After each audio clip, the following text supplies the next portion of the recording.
सीधे चलते हैं हरदा, जहां पर शिक्षा का अधिकार अधिनियम कार्यक्रम का आयोजन मुख्यमंत्री डॉक्टर मोहन यादव इस कार्यक्रम में मौजूद। माननीय प्रधानमंत्री हरदा से श्रद्धेय श्री नरेंद्र मोदी जी के नेतृत्व में यह डबल इंजन की सरकार दृढ़ संकल्पित है। मैं इस मंच से माननीय प्रधानमंत्री श्री नरेंद्र मोदी जी का भी धन्यवाद ज्ञापित करता हूं, जिनकी नीति सबका साथ, सबका विकास, सबका विश्वास के तहत हम ऐसे ऐतिहासिक कार्यों की ओर देख पा रहे हैं।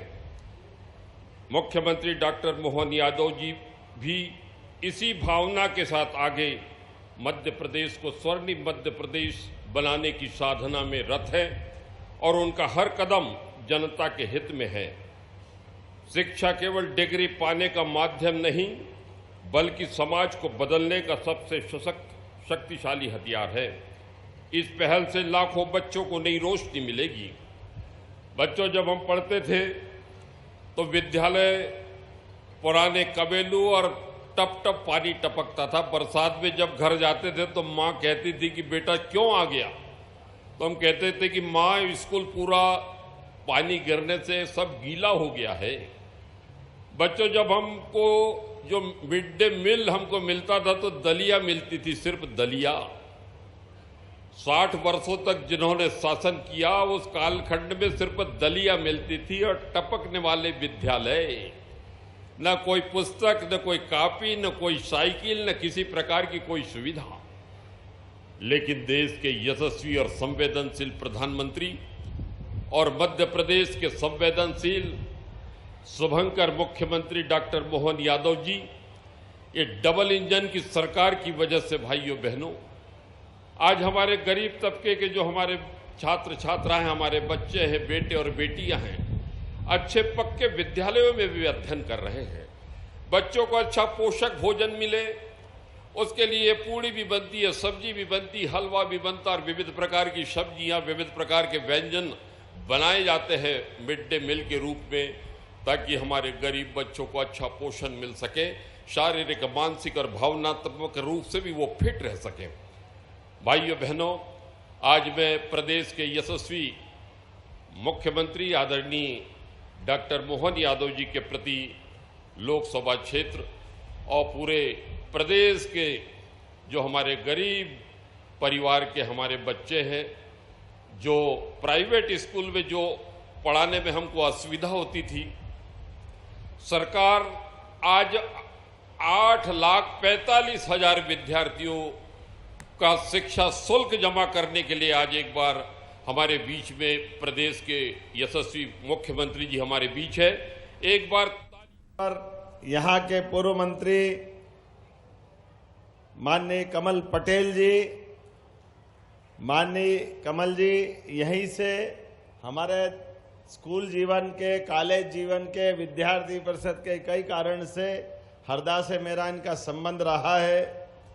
हमारे एक और अतिथि माननीय विधायक रामकिशोर दोगने जी, इस अवसर पर जिलाध्यक्ष माननीय राजेश सिंह वर्मा जी, जिला पंचायत अध्यक्ष हरदा गजेंद्र शाह जी,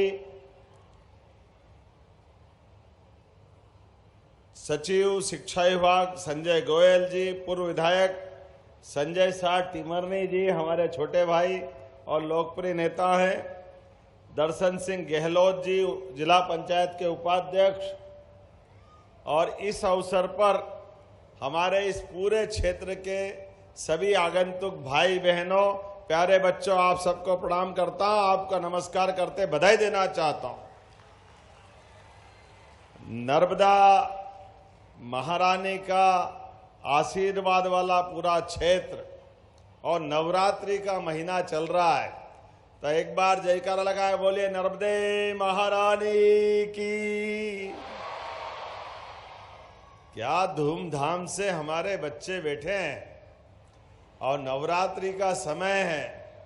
साक्षात नवदुर्गा की प्रति हमारी बेटियां, ऐसा लग रहा कि मां नवदुर्गा अपने विभिन्न रूप धर के सामने बैठी, आपको प्रणाम करके आनंद का एहसास हो रहा है आपको सबका।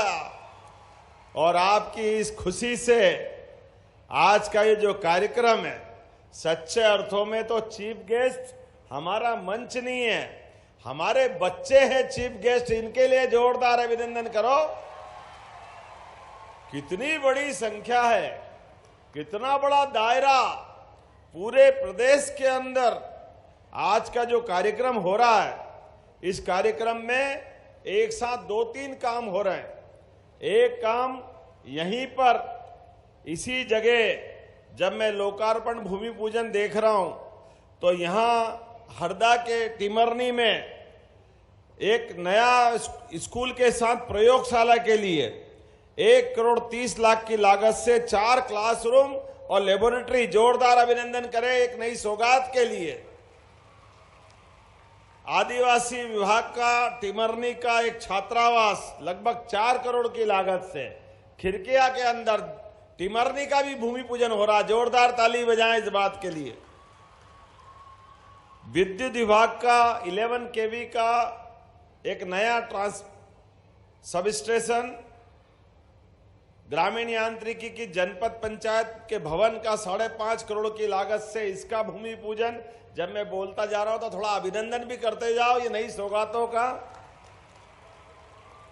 और खिरकिया में नवीन जनपद भवन, ये खिरकिया इसी का गांव का नाम है, इसी का है।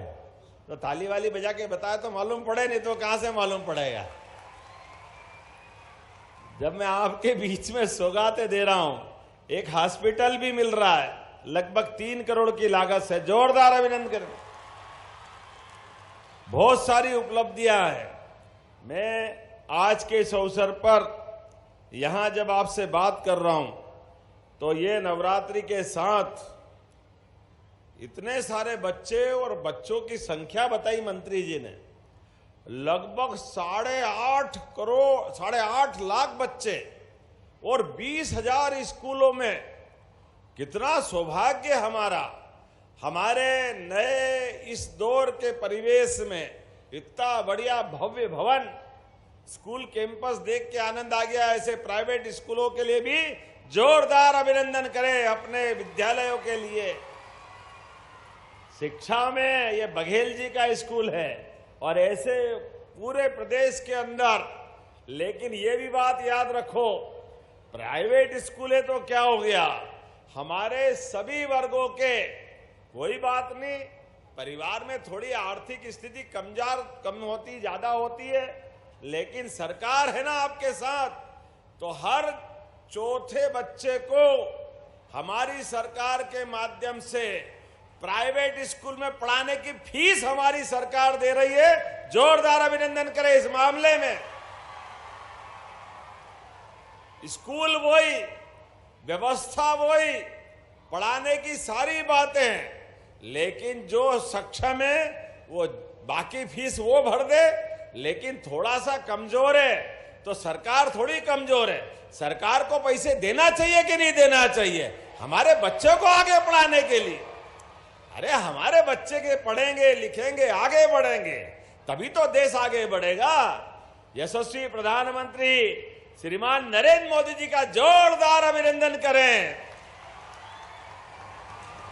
उनके नेतृत्व में देश जैसे जैसे आगे बढ़ रहा है, हमें इस बात की प्रसन्नता है हमारा प्रदेश भी ऐसे ही धीरे धीरे करके आनंद के साथ आगे बढ़ता जा रहा है। पूरे देश के अंदर मध्य प्रदेश की अब पहचान सबसे तेज गति से सभी क्षेत्रों में आगे बढ़ने वाले प्रदेश की पहचान बन रही है। जोरदार अभिनंदन करें अपने बढ़ते हुए इस संकल्प के लिए। कितने प्रकार की योजना चल रही है और क्या क्या जोड़ते जा रहे हैं। जैसे अभी हमारे राव उदय प्रताप सिंह जी ने कहा है कि हमारे बच्चों की फीस तो हम दे रहे हैं, लेकिन ये किताब कापी का ज्यादा खर्चा लगता है प्राइवेट सेक्टर में, तो कोशिश कर रहे हैं अगली बार कि आप बस्तों के अंदर रखने वाली किताबें भी सस्ती दरों पर देने का संकल्प ले रहे हैं। जोरदार अभिनंदन करें अपने भविष्य की पौध के लिए एक एक रुपया उनके हक का उनके हाथ में आना चाहिए। इसलिए ऐसे सभी वर्गों में, वैसे तो बच्चे के लिए सबसे पहले गुरु माता पिता, उनका अपना परिवार में मिलने वाला आश्रय और आनंद, दूसरे माता पिता की तरह होते गुरु, जिनके माध्यम से वो उनकी बाकी जीवन की शिक्षा के माध्यम से जिंदगी बदलने का काम करते हैं। जो बच्चे स्कूल में आते हैं, पढ़ते लिखते आगे बढ़ते हैं, वो नरेंद्र मोदी बनते, अब्दुल कलाम आजाद बनते, जोरदार अभिनंदन करें बदलते दौर में। और आज के दौर में नहीं, आदिकाल से हमारे लिए कई उदाहरण भरे पड़े हैं। भगवान राम पिता महाराज दशरथ के महल में अपनी जिंदगी खूब आनंद के साथ, शिक्षा दीक्षा के साथ आगे बढ़ रहे हैं, लेकिन राम राज्य लाने में गुरु विश्वामित्र ने भविष्य की पीढ़ी को मजबूत बनाने के लिए अपने द्वारा दरबार में जाकर के भगवान राम और लक्ष्मण को मांगा। महाराज दशरथ ने कहा कि आपको राक्षसों से कोई कठिनाई है तो मैं सेना दे देता हूं।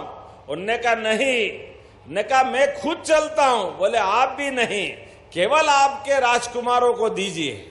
और हमने देखा है, राजकुमारों को लेके विश्वामित्र जी गए जंगल में, राक्षसों के जिनके आतंक थे, दोनों बच्चों को साथ ले गए, सेना को साथ नहीं ले गए, रथ में नहीं ले गए, जंगल और बाकी जनता से परिचित कराने के लिए वन के अंदर हड्डियों को ढेर दिखाते हुए बच्चों ने पूछा ये किनके ढेर हैं? उन्होंने कहा ये ऋषि मुनियों के ढेर है।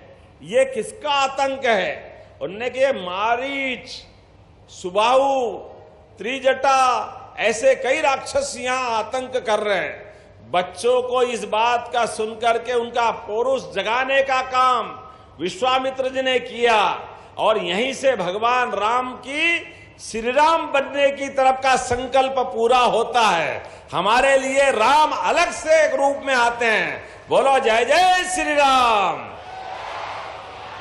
बाल रूपधारी राजकुमार न केवल राक्षसों का अंत करते हैं, बल्कि और आगे बढ़ते हुए जब बच्चों ने अपने पुरुषार्थ पराक्रम से धाक बनाई तो जनक जी के दरबार में ले जाते।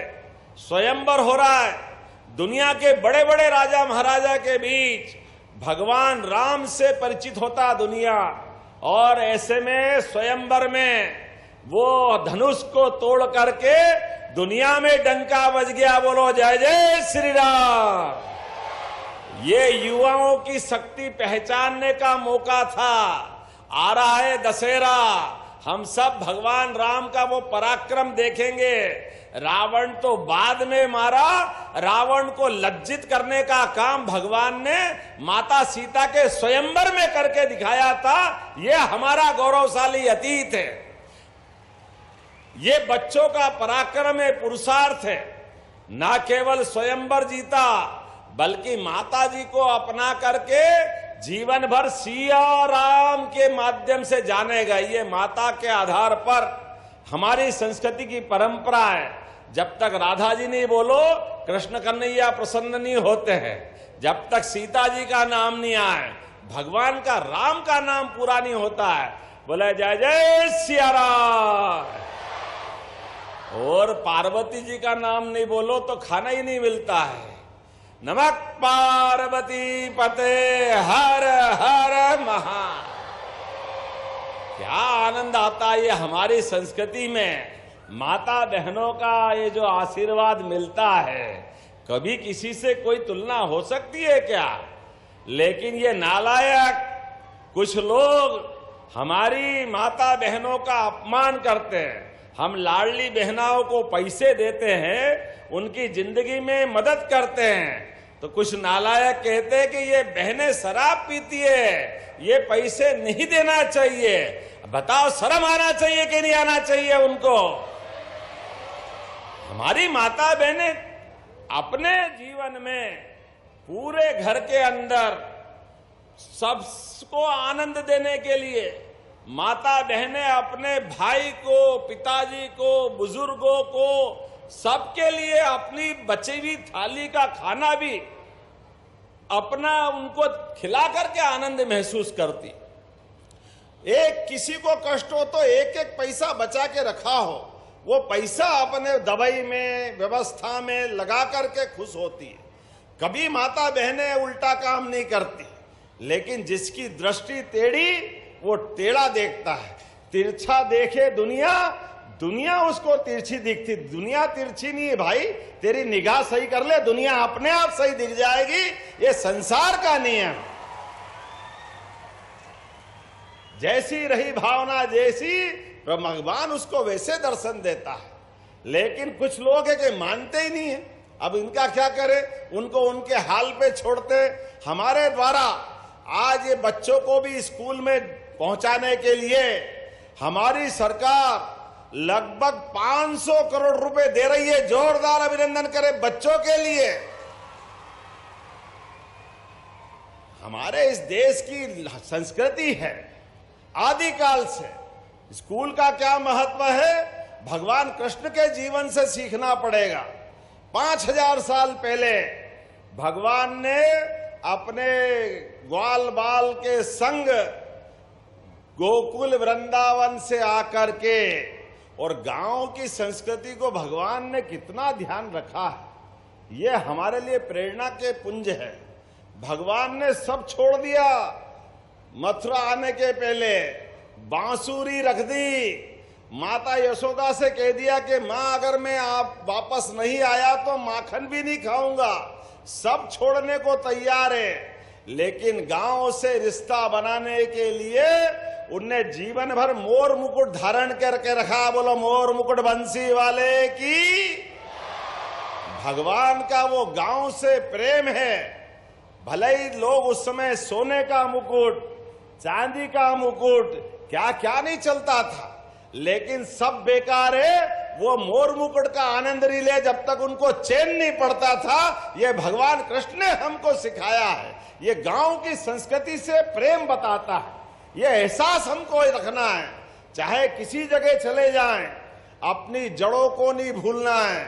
अपने गांव, गलियारे, मोहल्ले, अपने दोस्तों को नहीं भूलना है। स्कूल जीवन में ही भगवान कृष्ण की दोस्ती हुई। आप भी सब याद रखना, कृष्ण और सुदामा की दोस्ती कहां हुई थी? सांदीपनी आश्रम में तो हुई थी। इसलिए हमारे सभी स्कूलों का नाम हमने सांदीपनी विद्यालय कर दिया है। जोरदार अभिनंदन। उस काल को याद करने के लिए भगवान कृष्ण के गुरु आचार्य सांदीपनी को स्मरण करते हुए हमने सभी विद्यालयों का नाम सांदीपनी विद्यालय कर दिया है। और आगे बढ़ते हुए कृष्ण सुदामा की दोस्ती के माध्यम से ये भी सबक भगवान ने हमको दिया है। याद रखना, दोस्त जब दोस्ती करता है स्कूल के अंदर, या एक गरीब हो जाए, अमीर हो जाए, ये तो वक्त का खेल है। कभी कुछ हो जाए, कभी कुछ हो जाए, लेकिन दोस्त की दोस्ती में ऊंचे नीचे का कोई महत्व नहीं। इसलिए भगवान द्वारकाधीश हो गए।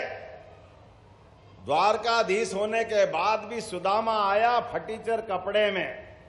उस कठिनाई के दौर में हाथ में कुछ चावल के दाने लेकर के पोटली बना करके भगवान से मदद मांगने आया। हाथ में कुछ नहीं दिया, क्योंकि अपने दोस्त की निगाह नहीं नीचे करना चाहते थे। पीठ पीछे पूरा महल बना दिया, उसको रातों रात करोड़पति बना दिया। ये भगवान ने हमको मौका दिया है। दोस्त की मदद तो करो, लेकिन पीठ पीछे पूरी कर दो। उसको बराबरी से सामने बैठने का मौका दो। कभी उसकी निगाह नीची हो जाए ऐसा प्रयास मत करना। ये संस्कार हमारी संस्कृति से आते हैं। इसीलिए तो देश दुनिया में राम और कृष्ण की संस्कृति वाला देश जाना जाता है। हजारों साल से दुनिया के किसी देश में चले जाओ और आप कहो कि हम कहां से आए, अगर आपसे कोई पूछे, आप भारत का नाम नहीं लोगे और केवल कह दोगे मैं रामकृष्ण की धरती से आया हूं। तो अपने आप कह देंगे आप हिंदुस्तान से आए हो, भारत से आए हो, दुनिया आपको पहचान लेती है। ये पहचान इस देश से बनी हुई है। उस पहचान को बनाए रखने का काम हमारी शिक्षा व्यवस्था के माध्यम से आपके ये विद्यालय, महाविद्यालय और विश्वविद्यालय करते हैं। विद्यालय में पढ़ने के बाद विश्वविद्यालय तक की पढ़ाई करते करते आपके जीवन में परमात्मा इस मानव जीवन को धन्य बनाने के लिए सभी प्रकार के शासन के माध्यम से व्यवस्था हम दे रहे हैं और प्रोत्साहन भी कितना दे रहे हैं। कभी अपने में से कई बड़े बूढ़े और इस मंच वाले लोग बैठे हैं, हमारे जमाने में स्कूल में आओ तो भवन भी नहीं मिलता था, बैठने के लिए टाटपट्टी घर से लाना पड़ती थी। लाना पड़ती कि नहीं लाना पड़ती थी? कई लोग गवाह है। उस दौर की कल्पना करो, जिस बोरे को लेके घर से आते थे, बारिश हो गई तो वही सिर पे लगा के अपने को आना पड़ता था। अब बच्चे भाग्यशाली हैं। आज के जमाने के में देखो, कपड़े भी स्कूल से, किताब कापी भी स्कूल से, और 4 किलोमीटर से दूर घर हो तो साइकिल भी सरकार के माध्यम से। जोरदार अभिनंदन करो आज के दौर के बच्चों के लिए। बच्चे बड़े पढ़े, आगे बढ़े, सब प्रकार की व्यवस्था के माध्यम से। साइकिल तो मिल रही है, लेकिन 75% से ऊपर अगर हाई स्कूल और हायर सेकेंडरी में नंबर लिया है तो अब तो 25,000 का लैपटॉप भी दिला रहा है। जोरदार अभिनंदन करो, कितना दौर बदल गया। बच्चे को लैपटॉप नहीं दे रहा, आगे बढ़ने का पास दे रहे हैं। जितना आगे बढ़े अपने लिए, परिवार के लिए, प्रदेश के लिए, देश के लिए, और जो स्कूल में टॉप आए उसको तो और गजब है। उसको तो इलेक्ट्रिक व्हीकल, बगैर पेट्रोल की गाड़ी पसंद करे तो 1,29,000 की, और पेट्रोल वाली है तो पेट्रोल वाली लाख रुपए से ऊपर की गाड़ी सरकार दे रही है। जोरदार अभिनंदन करो। स्कूटी देने का काम भी हमारी सरकार कर रही। क्या क्या नहीं दे रहे हमारे बच्चों को पढ़ाने के लिए।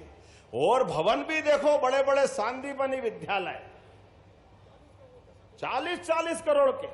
छोटे छोटे गांव में ऐसा लग रहा कि ये भोपाल है, इंदौर है, उज्जैन है, ऐसे बड़े बड़े भवन मिल रहे हैं।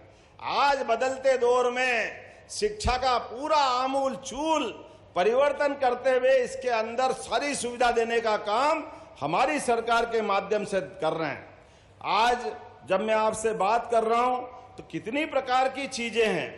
मां वीणा वादनी के आशीर्वाद से जब मैं आपसे बात कर रहा हूं तो ये मान के चलिए, ये फीस आपको स्कूल में जो जमा कर रहे हैं, ये एफडी हो रही है। एफडी आपके जीवन का फिक्स डिपॉजिट, पैसा सरकार का, लेकिन गारंटी आपसे चाहते आप पढ़ो लिखो, अपने समाज के काम आओ, प्रदेश के काम आओ और देशभक्त नागरिक बनो। ये अपेक्षा आपसे कर रहे हैं, ये पैसा आपके लिए दिया जा रहा है। ये फ्यूचर को बेहतर बनाने की एफडी है, भविष्य में आगे बढ़ने की एफडी है। और गरीब से गरीब आदमी, बड़ा अफसोस होता है, उसमें जरूर आपसे बात करना चाहूंगा। जब मेरिट वाले बच्चों से पूछते हैं, बच्चों आप क्या बनोगे, कोई कहता मैं डॉक्टर बनूंगा, कोई कहता मैं वकील बनूंगा, कोई कहता मैं इंजीनियर बनूंगा, 2-4 तो मास्टर बनने की बात भी करते हैं, कभी कभी कुछ कहते हैं मैं पुलिस वाला बनूंगा। लेकिन जाने क्या होता है, 100 बच्चों को बुलाओ, उनसे पूछो तो कोई 2 भी नहीं बोलता कि नेता बनूंगा। अरे भाई, दुनिया का सबसे बड़ा लोकतंत्र हमारा ये जनता के जनार्दन के माध्यम से। हम आदर्श बनाए नेताजी सुभाष चंद्र बोस को, जिन्होंने 1923 में आईसीएस, जो वर्तमान की आईएएस की एग्जाम यूपीएससी के माध्यम से होती है, उससे बड़ी परीक्षा पूरा भारत वर्तमान का, बांग्लादेश, पाकिस्तान, भूटान, अफगानिस्तान, पूरे देशों मिलाकर के एक परीक्षा होती थी। उसमें टॉप किया था नेताजी सुभाष चंद्र बोस ने अंग्रेजों के शासन काल में। लेकिन उन्होंने कहा कि मैंने इसलिए टॉप किया कि ये अंग्रेज कहते थे कि भारतीय लोगों में, भारतीय बच्चों में बुद्धि नहीं है, दिमाग नहीं है, तो उनने पास करके दिखाया और पास होने के बाद मार्कशीट फाड़ के फेंक दी और जनता की सेवा का मार्ग अपनाया। जीवन भर नेताजी कहलाए। जोरदार अभिनंदन करो उस गौरवशाली अतीत के लिए। नरेंद्र मोदी जी तमाम कठिनाइयों के बाद भी जब राजनीतिक क्षेत्र में आए तो उन्होंने कहा हमको राजनीति इसलिए करना है जिसके माध्यम से शिक्षा मिलती है स्कूल में। उनने उसको मंत्र बना लिया और वाक्य दिया, सबका साथ सबका विकास, सबका विश्वास और सबका प्रयास। जोरदार अभिनंदन करो, ये सबकी भावना है। इसी को तो संस्कृत में कहा है, सर्वे भवन्तु सुखिना सर्वे सन्तु निरामया। ये सारे हमारे वेद वाक्य इसी भाव के आधार पर है कि हम सबके कल्याण की कामना करते हैं, सबको आगे बढ़ने का मौका देते हैं। तो शिक्षा में हमको समाज जो दे रहा है, सरकार जो मदद कर रही है, आपसे वापस उसी तरह से दुनिया में भारत का मान बढ़ाने के लिए, मध्य प्रदेश का सम्मान बढ़ाने के लिए आप सरकार के दिए गए सारी सुविधाओं का उपयोग देश के साथ प्रदेश को कदम से कदम में ले जाने के लिए आगे बढ़ाइए। इसी भावना के आधार पर आगे बढ़ रहे हैं। अभी मेरे मित्रों ने भावांतर योजना की बात कही, उसके पहले गेहूं भी खरीदा था हमने। मुझे मालूम है हमारी भावना है, जो कहा वो करके दिखाया। 2425 रुपए एमएसपी था गेहूं का और हमने कहा भाव बढ़ाने के लिए हमारा बोनस भी मिलेगा। उस समय बोनस देते हुए तो 250 रुपया बोनस देकर सबसे ज्यादा दाम में हमने गेहूं खरीदा के नहीं खरीदा, जोरदार अभिनंदन करो। 2600 रुपए कुंटल गेहूं खरीदा और अब हमने कहा ये एमएसपी पे 500 रुपए कुंटल बढ़ाया। मोदी जी ने जोरदार ताली बजाए माननीय मोदी जी के लिए।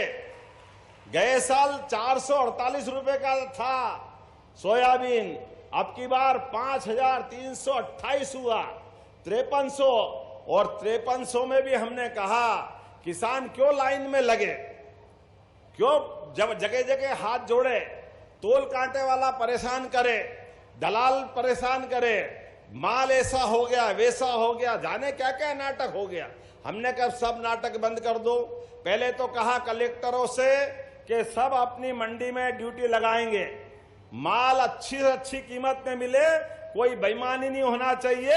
ये काम हमारे प्रशासन के माध्यम से प्रदेश भर में कराने वाले हैं। उसके बाद भी कोई कारण से अगर सोयाबीन वहां पूरी ताकत से लगाने के बाद 5300 की जगह 5000 में खरीद ली या 4800 में हो गई, 4600 में हो गई, हमने कहा कोई चिंता मत करना, 4600 उनसे ले लेना, बात का सारा पैसा सरकार आपको घर बैठे पहुंचाएगी, आपको पूरा पैसा मिलेगा। आपका जो अधिकार है 5328 का वो घर बैठे भावांतर योजना से पहुंचेगा। जोरदार अभिनंदन करें। ये मोदी जी की सरकार के नेतृत्व में मध्य प्रदेश सरकार ने निर्णय किया है, किसानों को उनकी फसल का दाम पूरा मिलना चाहिए। हमारे द्वारा हमारे पास किसानों के लिए देने में सरकार के पास कोई कमी नहीं है। अरे किसानों ने तो बनाई सरकार, ये हम भी तो किसान परिवार से आते हैं। अगर हम किसान का नहीं सोचेंगे तो किसका सोचेंगे? बोला जय बलराम, भगवान बलराम की। हमारे द्वारा तो एक एक योजना किसानों को लेकर के, और मूंग आपने कमल भैया याद दिला रहे हैं, मूंग में भी पिछली बार दिया कि नहीं दिया? जो गड़बड़ हो रही थी हमने सारा पैसा दिया, कोई पैसा बाकी नहीं रहने वाला। लगातार एक एक करके सभी क्षेत्रों में हमारी सरकार इसी प्रकार से काम करती जाएगी। आज के इस अवसर पर बोलने के लिए तो बहुत कुछ है, लेकिन मुझे लगता है कि विलंब से आने की क्षमा भी चाहता हूं। लेकिन आपसे जब बात कर रहा हूं तो आज यहां पर खिड़किया में, खास करके यहां आपके बीच जब आया हूं तो मैं बहुत सारी बातें आज ही नहीं करूंगा, अगली बार भी आऊंगा। आना के नहीं आना अगली बार भी? ताली वाली बजा के बताओ तो अगली बार। पिछली बार यहाँ आया था तो कॉलेज देने की घोषणा की थी, एक नहीं 3 कॉलेज दिए, लॉ कॉलेज अलग, 2 कॉलेज अलग। जोरदार ताली बजाओ पुरानी व्यवस्था के लिए। और बम ब्लास्ट हो गए थे यहाँ पे, तो बड़ी दुखद घटना थी, लेकिन बम ब्लास्ट में हमने जितना बन सका एम्बुलेंस की लाइन लगा दी थी, लाइन यहां से वहां पहुंचाने के लिए कि सारे घायल को उनकी मदद करने का काम हमारा है। लेकिन उससे और आगे बढ़ते हुए इसी हरदा की धरती से एक नई योजना बनाई। हमने कहा कि अगर यहां से खिरकिया हरदा से इंदौर जाओ, भोपाल जाओ, नर्मदापुरम जाओ, तो भी 2-3 घंटे से ज्यादा लगते, 4 घंटे लग जाते। ऐसे में अगर आग में कोई घायल है, जल गया, उसको पहुंचाए तो रास्ते भर में ही गड़बड़ हो जाती थी। तो हमने उसमें संशोधन कर दिया। हमारा प्रदेश का भौगोलिक एरिया बहुत बड़ा है, केवल हरदा नहीं, ऐसे कई दूर दराज के जिले हैं, छोटे छोटे स्थान हैं। ऐसे में कोई बड़ी घटना घट जाए तो उसको घायल को समय पे इलाज मिल जाए, उसकी जान बच जाएगी। वो जो घायल हुआ है वो किसी का पिता होगा, किसी का भाई होगा, किसी का पति होगा। व्यक्ति तो चला जाता लेकिन पूरा घर कीमत चुकाता है। ऐसे में उसकी जान बचाने की हमारी सबसे पहली प्रायोरिटी है। तो हमने कहा कोई बात नहीं, अभी तक तो सड़क से एम्बुलेंस आती थी, वो जान बचाती, अब हेलीकॉप्टर से एम्बुलेंस शुरू कर दी हमने प्रदेश भर में। हेलीकॉप्टर से जहां हवाई पट्टी है वहां हवाई जहाज से, और जहां हवाई पट्टी नहीं है वह हेलीकॉप्टर से उसको केवल आयुष्मान कार्ड बना ले तो उसकी जान बचाने का काम 1 पैसा नहीं लगेगा। एक व्यक्ति को कलेक्टर और डॉक्टर 2 ही डिसाइड कर दे कि हाँ इसको पहुंचा करके, अगर इसको इंदौर पहुंचाना है, दिल्ली पहुंचाना, तो इसकी जान बच सकती है। तो ऐसे में 2 लाख लगे, 5 लाख लगे, 10 लाख लगे, सब सरकार देगी। उसकी जान बचा के हम मानते हैं, किसी हालत में हम उसकी अधूरा नहीं छोड़ सकते। गरीब आदमी के लिए यही तो कठिन समय रहता है। इसी समय तो सरकार की परीक्षा होती है, यही तो नेतृत्व की परीक्षा होती है कि गरीब से गरीब आदमी की जान कैसे बचना चाहिए, होना चाहिए कि नहीं होना चाहिए। ऐसे एक नहीं, बहुत सारी योजना है। मैं आज के इस अवसर पर आप सबको एक बार फिर आने वाले दशहरे की बधाई देना चाहता हूं। आपके बीच में बैठ करके, और जो आपने बात कही है, बात तो बहुत सारी है, लेकिन मुझे बताया गया है, पता नहीं क्या कारण हुआ है, कि एक आशापुर हरदा मार्ग के लिए बताया गया था 71 किलोमीटर का, इस पे पुल भी बनाना है। मांडला मुहाल नदी पर रोड चौड़ा करना 10 मीटर का। करना क्या इसका बताओ, करना है क्या? उधर से आवाज नहीं आ रही बच्चों, करना है क्या? तो मैं बनाने की घोषणा करता हूं। जोरदार अभिनंदन करें। बहुत बहुत धन्यवाद। भारत माता की जय। बहुत बहुत धन्यवाद माननीय मुख्यमंत्री जी। सभी वर्गों के कल्याण की भाव आपके नेतृत्व में निहित है।